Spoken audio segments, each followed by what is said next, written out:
वो लड़कियों को कॉन्ट्रासेप्टिव पील कहकर एक गोली देता था। जब वो गोली लड़कियां पीती, लड़कियों की तुरंत मौत हो जाती थी। तब तक मारती रही जब तक बच्चा मर नहीं गया। सिर पे मार देता था और उनका सर कुचल देता था और एक औरत ने उसका लिंग भी काट दिया। हेलो दोस्तों, आज हम इंडिया के टॉप 16 सीरियल किलर्स के बारे में बात करेंगे, जिनके बारे में जानकर आप चौंक जाओगे। और हाँ, इनमें एक छोटा बच्चा भी है।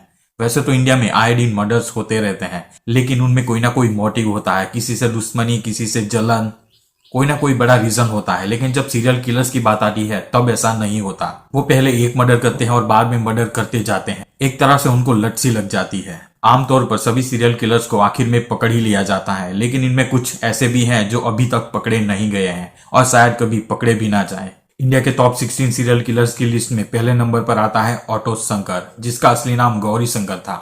उसको ऑटो शंकर नाम तब मिला जब वो इल्लीगल अरक यानी नारियल की देसी दारू स्मगलिंग किया करता था, तब उसे ऑटो शंकर नाम मिला। बाद में वो लोकल प्रोस्टिट्यूट के धंधे में भी आया, लेकिन ये सब उसे इंडिया के टॉप सीरियल किलर की लिस्ट में नहीं लाता। उसने 80 के दशक में कई मर्डर्स किए थे। During a period of 6 month in 1988 उसने चेन्नई के थिरुवम्मयूर से नॉर्थ टीनेज लड़कियों को किडनैप किया और बाद में उनका मर्डर कर दिया था। अरेस्ट होने के बाद उसने बताया कि वो सब उसने सिनेमा के इन्फ्लुएंस के कारण किया था। उसके फांसी के 1 महीने पहले उसने कई पॉलिटिशियन को मारने का दावा किया था। उसका कहना था कि उन पॉलिटिशियन ने किडनैप की गई लड़कियों का रेप किया था। अरेस्ट करने के बाद उसे चेन्नई सेंट्रल जेल में रखा गया था, लेकिन वहां से वो भाग निकला था। बाद में उसे राउरकेला ओडिशा से पकड़ लिया गया और 1995 में उसे फांसी दे दी गई। साइनाइड मोहन, जिसका असली नाम मोहन कुमार था, वो अनमैरिड लड़कियों को शादी की लालच देता और अपनी एक स्टेबल गवर्नमेंट जॉब होने का दावा करता था। उसका कहना था कि ये सब वो लड़कियों के साथ यौन संबंध बनाने के लिए किया करता था। यौन संबंध बनाने के बाद वो लड़कियों को कॉन्ट्रासेप्टिव पील कहकर एक गोली देता था। असल में वो साइनाइड की गोली होती थी। जब वो गोली लड़कियां पीती, लड़कियों की तुरंत मौत हो जाती थी। इसी की वजह से उसका नाम साइनाइड मोहन पड़ा। 2005 से 2009 के बीच उसने 20 लड़कियों का मर्डर कर दिया था। सीरियल किलर बनने से पहले मोहन कुमार एक गवर्नमेंट स्कूल में टीचर हुआ करता था। उसके बारे में कहा जाता है कि वो बैंक के साथ धोखाधड़ी करने में पकड़ा गया था, जिसकी वजह से उसे स्कूल से निकाल दिया गया था। 2013 में उसे मौत की सजा सुनाई गई थी। Devendra Sharma was a fairly successful doctor of Ayurvedic, but he also had a dark side. उसे जल्द से जल्द पैसे कमाने थे, चाहे उसके लिए उसे कितने भी मर्डर्स क्यों ना करना पड़े। उसे उससे कोई फर्क नहीं पड़ता था। उसने 2002 और 2004 के बीच यूपी, गुड़गांव और राजस्थान के आसपास के इलाकों से कई कारें चुराई और उन ड्राइवर्स का मर्डर कर दिया था। उसने खुद कन्फेस किया था कि अभी तक उसने 30 से 40 लोगों को मार दिया है और वो सभी के सभी कार ड्राइवर्स थे। वो यही किया करता था, वो कार बुक करता और किसी सुनसान जगह में ले जाकर उनके ड्राइवर्स को मार दिया करता था। उसके बारे में कहा जाता है कि वो ऑर्गन ट्रैफिकिंग में भी शामिल थे। निठारी खान, इसके बारे में तो आपने सुना ही होगा। इसने पूरे इंडिया को झंझोड़ के रख दिया था। एक अमीर बिजनेसमैन सुंदर कोहली और उसका नौकर मोंडेर सिंह पंडेर इसमें शामिल थे। 2006 में उनके घर के आसपास बच्चों के सिर की खोपड़ियां मिली थी और उनको सीरियल किलिंग के मामले में अरेस्ट किया गया था। लेकिन असल में जो हो रहा था, मीडिया ने उन पर काफी हंगामा किया। इस केस में रेप, कैनिबलिज्म, पीडोफिलिया और ऑर्गन ट्रैफिकिंग के मामले शामिल थे। इनमें से कई मामले सिर्फ अफवाहें थी। सुंदर कोहली को 5 मर्डर्स में गिल्टी पाया गया है और उसे मौत की सजा सुनाई गई है और उसका नौकर मोंडेर सिंह पंडेर सजा का इंतजार कर रहा है, क्योंकि अभी भी कुछ मामले अनसुलझे हुए हैं। चार्ल्स सोबराज सबसे फेमस सीरियल किलर में से एक है। सोबराज ने 1975 से 1976 तक साउथ ईस्ट एशिया में अलग अलग जगहों पर 12 से भी ज्यादा मर्डर किए थे। लेकिन सोबराज सीरियल किलर्स की तरह लोगों को ऐसे ही नहीं मारता था। उसके पीछे उसका मकसद था। वो अपने विक्टिम्स को लूटा करता था अपनी आलीशान लाइफ जीने के लिए। वो एक टूरिस्ट गाइड बनकर लोगों को लूटता था। उसका तरीका यह था कि वो पहले टूरिस्ट का ट्रस्ट गेन करता था, बाद में वो खुद प्रॉब्लम क्रिएट करता था और उन टूरिस्ट को उस प्रॉब्लम से बाहर निकालने का नाटक करता था। वो टूरिस्ट का पासपोर्ट चुरा लेता और बाद में उन्हें ढूंढ देने का दावा करता और उनसे बड़ी रकम निकलवा लेता था। अगर कोई टूरिस्ट जान जाता था कि ये सब सोबराज ने ही किया है, तब वो उन लोगों को मार देता था। एक बार सोबराज ने 2 बिकनी पहने हुए लड़कियों को मार दिया था, तब उसे बिकनी किलर नाम मिला। उसे 1976 में इंडिया में अरेस्ट किया गया था। उसने 1977 तक इंडिया में सजा काटी और बाद में पेरिस चला गया। असल में वो नेपाल का था। 2004 में वो वापस नेपाल चला गया और वहां उसे फिर से आजीवन कारावास की सजा सुनाई गई है। साइनाइड मलिका, बेंगलोर में रहने वाली इस मलिका नाम की औरत ने 1990 से 2006 तक 9 महिलाओं का मर्डर कर दिया था। वो लोअर मिडिल क्लास की महिला जो डोमेस्टिक इशू फेस करती थी उन्हें सांत्वना देने का नाटक करती थी और बाद में उन्हें साइनाइड पिलाकर मार देती थी। वो मंदिर में जाती और जो महिला उसे परेशान दिखती उसे अपनी बातों में फंसा लेती थी। जैसे कि किसी महिला का बच्चा नहीं हो रहा हो तो वो उसे कहती कि मैं एक पूजा जानती हूँ जिससे तुम्हारा बच्चा हो सकता है। वो उन महिलाओं को किसी सुनसान जगह के पास बने मंदिर के पास बुलाती, वो भी पूरे गहने पहनकर। उसके बाद वो पूजा करने का नाटक करती थी और उन महिलाओं को एक ग्लास में शुद्ध जल कहकर पानी देती थी, जिसे पीने से उन महिलाओं की तुरंत मौत हो जाती थी और बाद में वो उनके सारे गहने उतारकर वहां से भाग जाती थी। उसे 2007 में मौत की सजा सुनाई गई थी, लेकिन उसे घटाकर आजीवन कारावास की सजा दी गई है। Renuka Shinde and Seema Gavit the killer sister. Renuka Shinde और सीमा गावित को उसकी मां अंजनाबाई ने छोटी सी उम्र से ही चोरी करना सिखा दिया था। उन्हें ऐसा लगता था कि काम करने से ज्यादा चोरी करना आसान है और ये कि अगर वो बच्चों के साथ रहकर चोरी करेंगे तो वो वहां से आसानी से भाग सकते हैं और इसी वजह से उन्होंने बच्चों को चुराना शुरू कर दिया। जब वो बच्चे उन्हें ज्यादा परेशान करने लगते तो उन्हें मार देते थे। एक बार जब सीमा चोरी करते हुए पकड़ी गई थी तब उसकी मां अंजनाबाई ने लोगों का ध्यान भटकाने के लिए सिर्फ 6 महीने के बच्चे को जोर से नीचे पटक दिया था और जब वो भाग रहे थे तब वो बच्चा ज्यादा रोने लगा था। रोए भी क्यों ना, इतनी जोर से नीचे उसे पटका गया था। तब अंजनाबाई ने उसके सिर को बिजली के खंभे से जोर से पटकना शुरू कर दिया।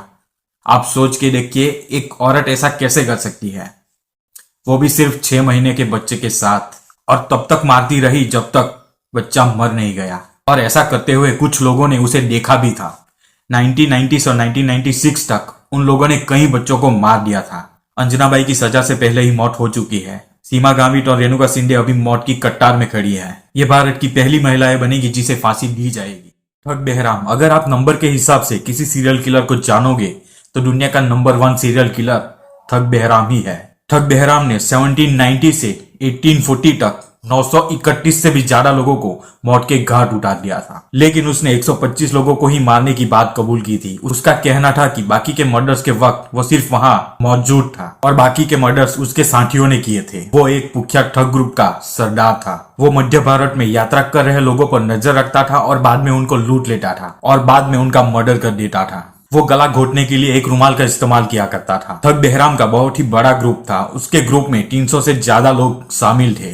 बाद में उसे ब्रिटिश गवर्नमेंट द्वारा अरेस्ट कर लिया गया और उसे फांसी दे दी गई। स्टोन मैन किलर एक मिस्टीरियस आइडेंटिटी जो आज भी मिस्ट्री बनी हुई है। ये इंडिया के इतिहास का सबसे कुख्यात अनसॉल्वेड मर्डर केसेस में से एक है। सीरियल किलर इस तरह गायब हो जाता था जैसे जैक द रिपर का इंडियन वर्जन हो। जैक द रिपर एक इंग्लैंड का सीरियल किलर है। जैक द रिपर की तरह स्टोन मैन गायब हो गया था। स्टोन मैन किलर ने 1989 में मुंबई में रहने वाले लोगों को इस तरह मारा कि लोग सोने से भी डरते थे। सो रहे लोगों पर किसी भी भारी चीज से उनके सिर पे मार देता था और उनका सर कुचल देता था। ज्यादातर केसेस में उसने बड़े पत्थर से लोगों का सर कुचला था। इसी वजह से उसका नाम स्टोन मैन किलर पड़ा। थोड़े समय बाद मुंबई में ऐसे मर्डर्स होना बंद हो गए थे, लेकिन कुछ समय बाद कोलकाता में ऐसे मर्डर्स होना शुरू हो गया और वहीं के एक न्यूज़पेपर ने उसका नाम स्टोन मैन किलर रखा। और ये स्टोन मैन किलर आज भी मिस्ट्री बना हुआ है और मेरे ख्याल से आगे पकड़ा भी नहीं जाएगा क्योंकि वो शायद मर भी चुका होगा। अक्कू यादव, इसके बारे में कहा जाता है कि इसके कर्मों का फल इसी जन्म में उसे मिल गया। अक्कू यादव कोई सीरियल किलर नहीं था,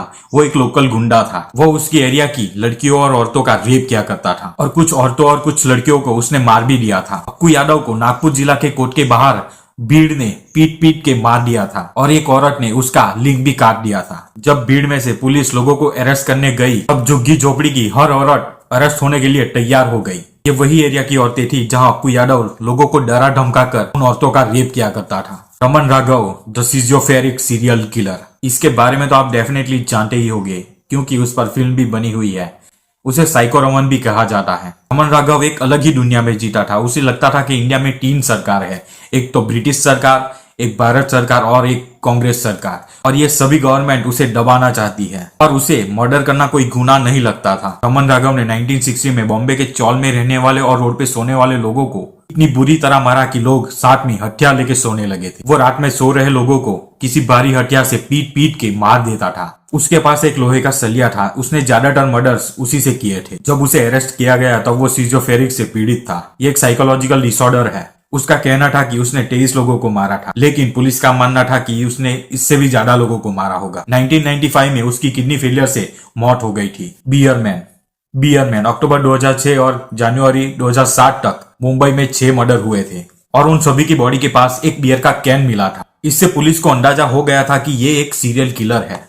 2008 में रविंद्र कंटोले को 7वें मर्डर का आरोपी माना गया और साथ ही बियरमैन ने जो 2 मर्डर्स किए थे उसका इल्जाम भी उसी पर आ गया, लेकिन 2009 में उसे लैक ऑफ एविडेंस की वजह से सारे इल्जामों से बरी कर दिया गया। अभी भी बियरमैन का केस अनसॉल्व है और ये मिस्ट्री बनी हुई है। जयशंकर इसने 30 रेप और 15 मर्डर्स किए थे और उसकी सभी विक्टिम्स औरतें थी और उसने अपने सारे विक्टिम्स पर चाकू से हमला किया था। 2006 से 2009 तक उसने 15 मर्डर्स कर दिए थे। एक बार अरेस्ट होने के बाद वो एक बार जेल से भाग निकला था, लेकिन उसे फिर से अरेस्ट कर लिया गया है और वो सजा काट रहा है। दरबारा सिंह द बेबी किलर।